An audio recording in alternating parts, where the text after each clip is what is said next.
Friends जय जगन्नाथ आपण मैंने केमी अच्छा आम तो भल अच्छे आशा करছি भगवान को आपण भलरे आ खुशी थे। तो चलतु आज सुंदर ब्लॉग टी स्टार्ट करवा। चिन्नू ए ट्यूशन आसिकी ये बसी जय जगन्नाथ सांग मैंने मुझे ट्यूशन आसी बसी गाधेबी गाधे सारी खाई स्कूल जीवी।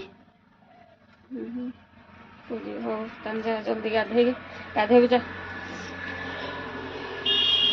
तो फ्रेंड्स चलते देखा आमर पतिदेव कौन कर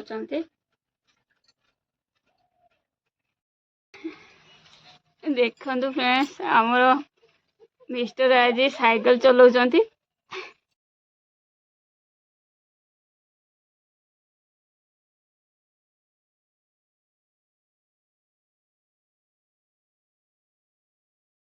चिन्नू एबे गाधे सही आसिकी खाइबा को बसलानी। कौन खाऊछ आज? मुड़ी मिक्सचर बाड़ी आउ एटा होची मंचूरियन एटा होची आमर ये लाड़ी आलू भजा एटा होची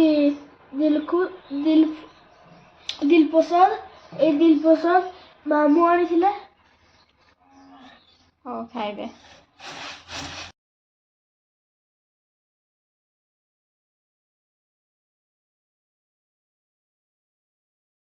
आज चिन्नू स्कूल गार्डन मीटिंग डाकी तो आम से रेडी सारे चिन्नूर स्कूल जावाई। तो आगू जेहेतु यार आनुआल एग्जाम आसूजी तो से डाकी तो चलतु चिन्नू स्कूल को जीवा।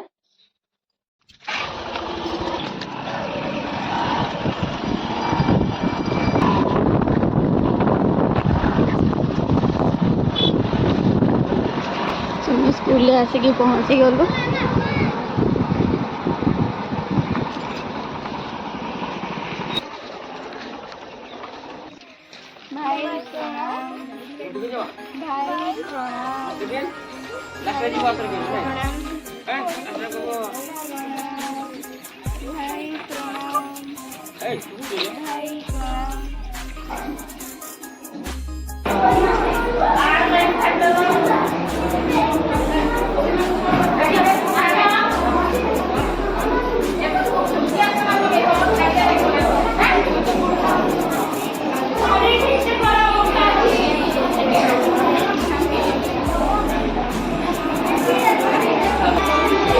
कौ क्लास रे पढ़ाती?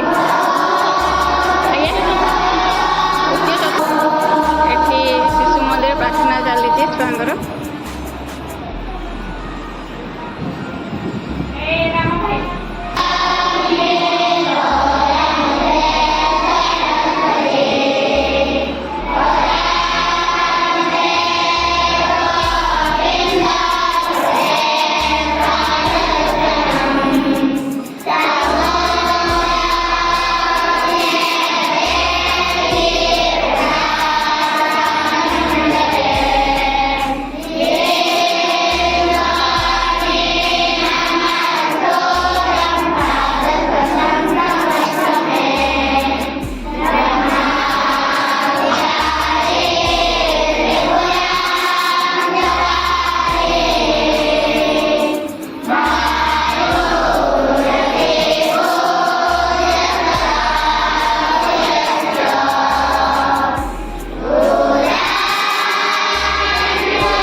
ये हूँ चिन्नू स्कूल गुरुमा। नमस्कार। मो ना हूँ ममता पात्र सरस्वती शिशु विद्या मंदिर जड़े आचार्य। ଚିନୁର ଗୁରୁମା ମୁଁ 4th ଶ୍ରେଣୀରେ ସେମାନଙ୍କୁ ମୁଁ ସଂସ୍କୃତ ପଢ଼ାଏ, ତେଣୁ ବହୁତ ଭଲ ପଢ଼େ, ତା ରେଜଲ୍ଟ ବି ଭଲ, ସେ ବହୁତ ଭଲ ଷ୍ଟୁଡେଣ୍ଟ ଆମ ବିଦ୍ୟାଳୟର। କେମିତି ଏକ୍ଜାମ୍ର ଭଲ ହବ ନା ନାଇଁ? ଏକ୍ଜାମ୍ଟା ବହୁତ ଭଲ ହେବ, ମୌଖିକ ଏକ୍ଜାମ୍ ହେଇଛି, ମୌଖିକଟା ବି ସେ ଭଲ କରିଛି, ସ୍କୋର ଭଲ ହେଇଛି ତାର। ହଁ, ଆଉ ଲିଖିତ ପରୀକ୍ଷା ଅଛି 9ରୁ, ଆଉ ସେଥିରେ ବି ସେ ଭଲ କରିବ, ଆମର ଆଶା ଅଛି ସେ ଭଲ କରିବ, ସେ ଭଲ ଷ୍ଟୁଡେଣ୍ଟ।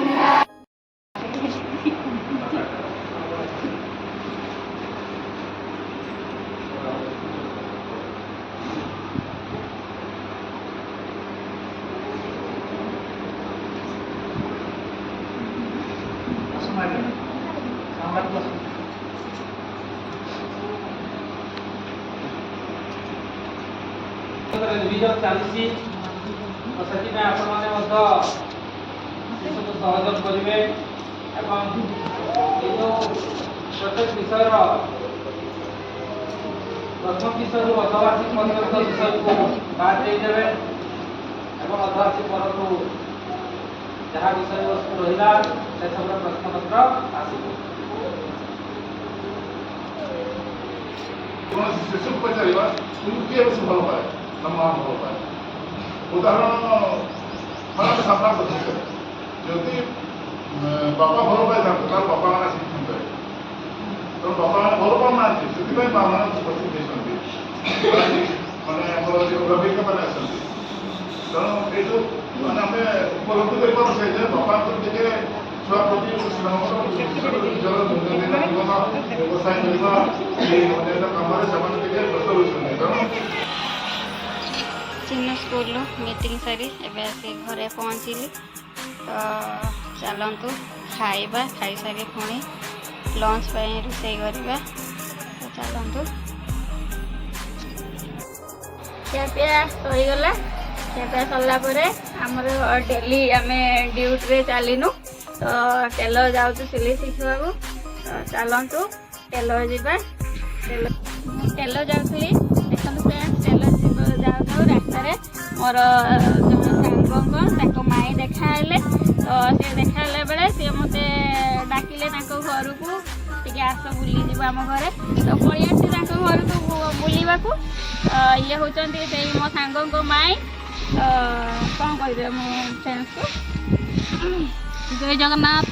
ମୁଁ ମୋ ବୋଉର ସମସ୍ତ ପ୍ରାଣମାନଙ୍କୁ କହୁଛି, ଆଉ ମୋ ବୋଉର ଯେମିତି ସେ ସବୁଦିନ ଭିଡ଼ିଓ ବନାଉଛନ୍ତି ବିଭିନ୍ନ ପ୍ରକାର, ଆଉ ରୋଷେଇଠାରୁ ରୋଷେଇ କରିବା, ଶିଖିବା, ବିଭିନ୍ନ ପ୍ରକାର ଯାହା ବି କହୁଛି ସମସ୍ତେ ଦେଖି ଶୁଣିବେ, ଆମ ବୋଉଙ୍କର ଲାଇକ୍ ସେୟାର କରିବେ ଆଉ ସବସ୍କ୍ରାଇବ୍ ବି କରିଦେବେ, ଆଉ ଯେମିତି ଆମ ବୋହୁ ଯେମିତି ଆଗକୁ ଆଗକୁ ଯେମିତି ବଢ଼ିକି ମାନେ ବଢ଼ିବ ହେଲା। ଆଉ ମୁଁ ବି ମୋ ଆଶା ଦିଦି ତରଫରୁ ମୋ ବୋଉକୁ ଏଇ କହିବା ପାଇଁ ଆସିଥିଲି କି ଘରକୁ ଡାକିଲି ଏଇ ପାଇଁ ଯେ ଆଜି ଗୋଟେ ଆମର ହସ୍ପିଟାଲ ମିଟିଂ ଯାଇଥିଲି ଯେ ଏଇ ବିଷୟରେ ମିଶୁଥିଲା, ଏବେ ଯେଉଁ ଆଜି ଉଦ୍ଘାଟନ ହେଲା ଆମ ଜାମଦାସିରେ ଏଇ ମାନେ 14 ବର୍ଷ ବୟସର ପିଲାମାନଙ୍କୁ ଏଠି ଏଇ ଯେଉଁ ମାନେ ଜରାୟୁ କ୍ୟାନ୍ସର ନ ହେବା ପାଇଁ ସେ ଟୀକା ନେବା ପାଇଁ, ସେଥିପାଇଁ ଆସିଲି ଯେ ସେଇ ମୋ ବୋଉକୁ ଟିକେ ବୁଝେଇବା ପାଇଁ ମୁଁ କହିଲି, ଆଉ ଗାଁର ଯେତେ 14 ବର୍ଷର ଝିଅମାନେ ଅଛନ୍ତି ଆଉ ସେମାନଙ୍କୁ ଯେବେ ଆଗକୁ ଯେମିତି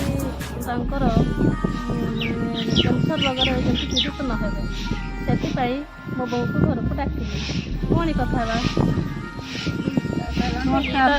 ଇଏ ତ ତାଙ୍କ ଆଶା ଦିଦି ଯେହେତୁ ତାଙ୍କ ମାନେ କହିଦେଲେ କେମିତି କ'ଣ ସଚେତନ ହେବେ, 14 ବର୍ଷରୁ ଯେଉଁ 14 ବର୍ଷର ଝିଅମାନେ କେମିତି ସଚେତନ ଆଗକୁ ହେଇଯିବେ, କେମିତି ଆଗକୁ ଯେମିତି କ୍ୟାନ୍ସର ନ ହୁଅନ୍ତି, ସେ କିଛି ଅସୁବିଧା ହେଲେ ସେ ସାଙ୍ଗେ ସାଙ୍ଗେ ଆଶା ଦିଦିଙ୍କୁ ଜଣାଇବେ, ନହେଲେ କୌଣସି ଡକ୍ଟରକୁ ଯାଇ ଜଣାଇବେ, ତ ସେଥିପାଇଁ ସେ ଟିକେ ପରାମର୍ଶ ତାଙ୍କ ମାନେ ଥରୁ ଦେଇଦେଲେ।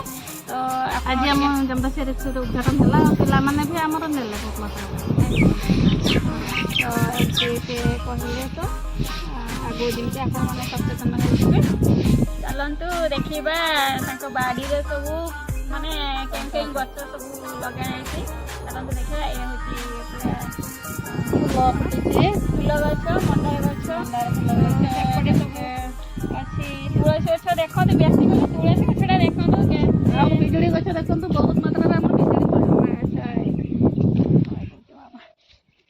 ଆମ ବାଡ଼ିକୁ ଦେଖନ୍ତୁ, ଏପଟେ ଏଠି କଦଳୀ ଗଛ ଅଛି, ଖାଲି ପିଜୁଳି ଗଛ ଆଉ ଏପଟେ ଅମୃତଭଣ୍ଡା, ଅମୃତଭଣ୍ଡା ଗଛ, କଦଳୀ ଗଛ,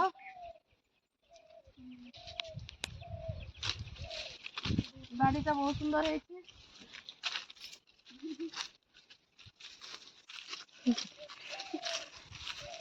କେତେ ସଂଖ୍ୟାରେ ପୁରା ଖାଲି ପିଜୁଳି ଆଉ ବେଶୀ କରି ଦେଖନ୍ତୁ ତୁଳସୀ ଗଛଟା ପୁରା ତୁଳସୀ ଗଛ ଏପଟେ ପୁରା ଲଗେଇଛନ୍ତି ତାଙ୍କର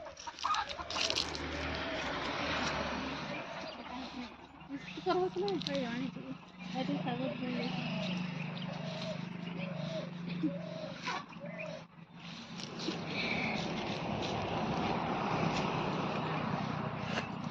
ବେଶୀ କରି ତାଙ୍କ ବାଡ଼ିରେ ବେଶୀ କରି ତୁଳସୀ ଗଛଟା ଦେଖନ୍ତୁ। ତୁଳସୀ ଗଛର ପବନଟା ଯେ ଆମ ଶରୀର ପାଇଁ କେତେ ହିତକର ଆଉ ଔଷଧୀୟ ଗୁଣ ବି ରହିଛି ଏଥିରେ ବହୁତ ମାତ୍ରାରେ ଔଷଧୀୟ ଗୁଣ ଅଛି। ତାଙ୍କ ବାଡ଼ିରେ ସେଥିପାଇଁ ପୁରା ପ୍ରବଳ ମାତ୍ରାରେ ଖାଲି ତୁଳସୀ ଗଛ ଲଗେଇଛନ୍ତି। ବାକି ତ ବିଭିନ୍ନ ପ୍ରକାର ଗଛ ଅଛି, ବେଶୀ କରି ଏଇ ତୁଳସୀ ଗଛଟା ବେଶୀ ଲଗେଇଛନ୍ତି।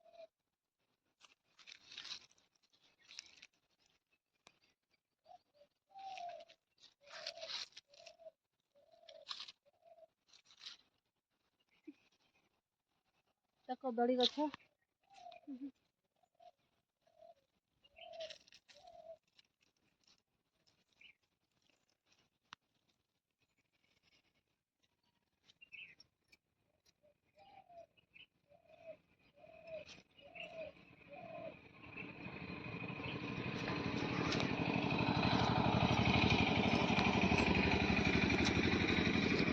ବହୁତ ସୁନ୍ଦର ପବନ ବହୁଛି।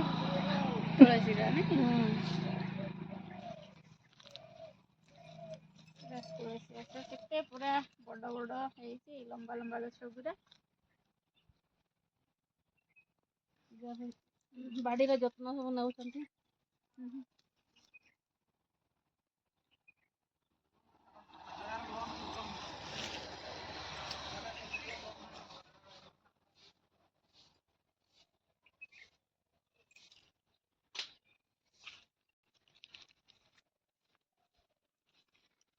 ଆଜିର ଭିଡ଼ିଓଟି ଆପଣମାନଙ୍କୁ ଯଦି ଭଲ ଲାଗୁଥାଏ ତାହେଲେ ମୋର ଚ୍ୟାନେଲକୁ ଲାଇକ୍, କମେଣ୍ଟ ଆଉ ସେୟାର କରିଦେବେ। ଯଦି ମୋ ଚ୍ୟାନେଲର ନୂଆ ଅଛନ୍ତି ତାହେଲେ ସବସ୍କ୍ରାଇବ୍ କରିବାକୁ ଜମା ବି ଭୁଲିବେନି। ପୁଣି ଦେଖା ହେବା ନୂଆ ଭିଡ଼ିଓ ସହିତ। ରହିଲି, ଜୟ ଜଗନ୍ନାଥ।